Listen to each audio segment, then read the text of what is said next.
اعوذ باللہ من الشیطان الرجیم بسم اللہ الرحمن الرحیم ان اللہ لا یغفر ان یشرک به ویغفر ما دون ذلک لمن یشاء ومن یشرک باللہ فقد ضل ضلالا بعیدا۔ بے شک اللہ اس بات کو نہیں بخشتا کہ اس کے ساتھ کسی کو شریک ٹھہرایا جائے، اور اس سے کم تر ہر گناہ کی جس کے لیے چاہتا ہے بخشش کر دیتا ہے، اور جو شخص اللہ کے ساتھ کسی کو شریک ٹھہراتا ہے وہ راہ راست سے بھٹک کر بہت دور جا گرتا ہے۔ یعنی شرک سے کم کسی گناہ کو اللہ تعالیٰ جب چاہے توبہ کے بغیر بھی محض اپنے فضل سے معاف کر سکتا ہے، لیکن شرک کی معافی اس کے بغیر ممکن نہیں کہ مشرک اپنے شرک سے سچی توبہ کر کے موت سے پہلے اسلام قبول کرے اور توحید پر ایمان لے آئے۔ یہی مضمون پیچھے آیت نمبر 48 میں بھی گزر چکا ہے۔ ان يدعون من دونه الا اناثا وان يدعون الا شیطانا مریدا۔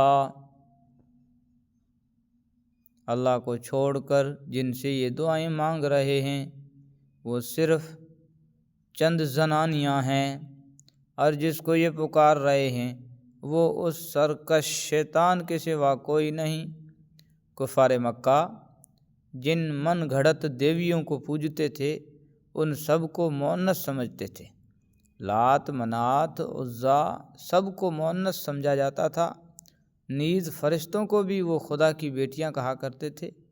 آیت میں اشارہ یہ ہے کہ ایک طرف تو کفار مکہ عورتوں کو کمتر مخلوق سمجھتے ہیں، اور دوسری طرف جن کو اپنا خدا بنا رکھا ہے وہ ان کے خیال کے مطابق سب مؤنث ہیں۔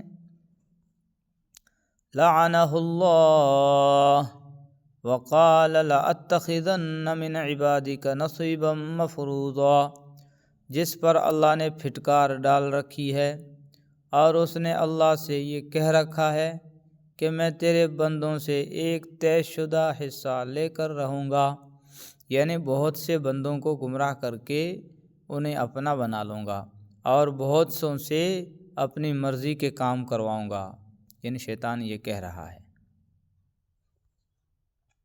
وَلَأُضِلَّنَّهُمْ وَلَأُمَنِّيَنَّهُمْ وَلَآمُرَنَّهُمْ فَلَيُبَتِّكُنَّ آذَانَ الْأَنْعَامِ وَلَآمُرَنَّهُمْ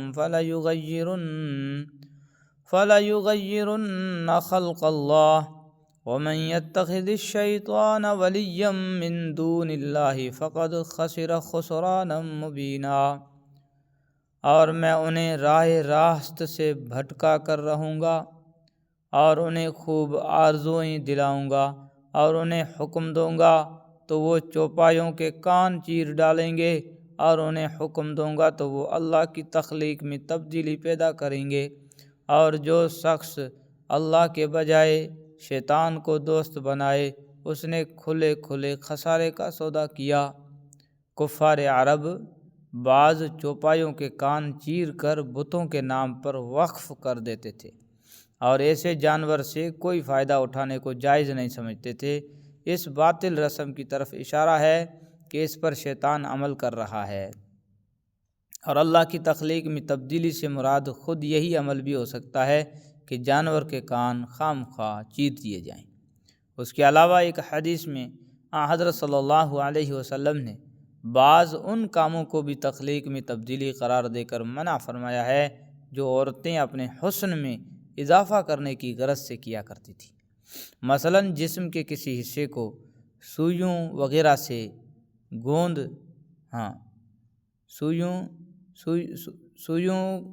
سے گود کر نشانات بنوانا، چہرے کے قدرتی رویں کو جو عیب کی حد تک بڑا ہوا نہ ہو صاف کرنا، اور دانتوں کے درمیان مصنوعی فاصلہ کروانا۔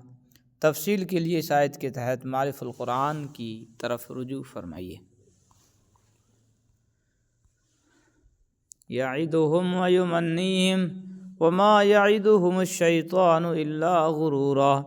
وہ تو ان سے وعدہ کرتا ہے اور انہیں آرزوؤں میں مبتلا کرتا ہے، جبکہ حقیقت یہ ہے کہ شیطان ان سے جو بھی وعدے کرتا ہے وہ دھوکے کے سوا کچھ نہیں۔ اولئک مأواہم جہنم ولا یجدون عنہا محیصا، ان سب کا ٹھکانہ جہنم ہے اور ان کو اس سے بچنے کے لیے کوئی راہ فرار نہیں ملے گی۔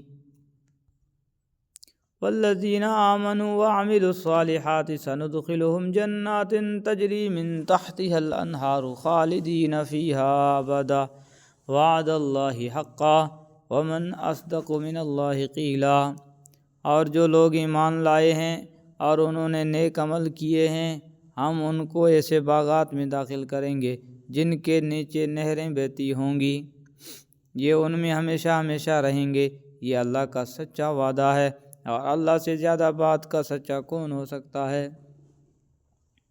لیس بامانیکم ولا امانی اہل الکتاب من یعمل سوءا یجز بہ ولا یجد لہ من دون اللہ ولیا ولا نصیرا، اور نہ تمہاری تمنائیں جنت میں جانے کے لیے کافی ہیں، نہ اہل کتاب کی آرزوئیں، جو بھی برا عمل کرے گا اس کی سزا پائے گا، اور اللہ کے سوا اسے اپنا کوئی یار و مددگار نہیں ملے گا۔ وَمَن يَعْمَلْ مِنَ الصَّالِحَاتِ مِن ذَكَرٍ أَوْ أُنثَىٰ وَهُوَ مُؤْمِنٌ فَأُولَٰئِكَ يَدْخُلُونَ الْجَنَّةَ وَلَا يُظْلَمُونَ نَقِيرًا، اور جو شخص نیک کام کرے گا چاہے وہ مرد ہو یا عورت، بشرط یہ کہ مومن ہو، تو ایسے لوگ جنت میں داخل ہوں گے، اور کھجور کی گٹلی کے شگاف برابر بھی ان پر ظلم نہیں ہوگا۔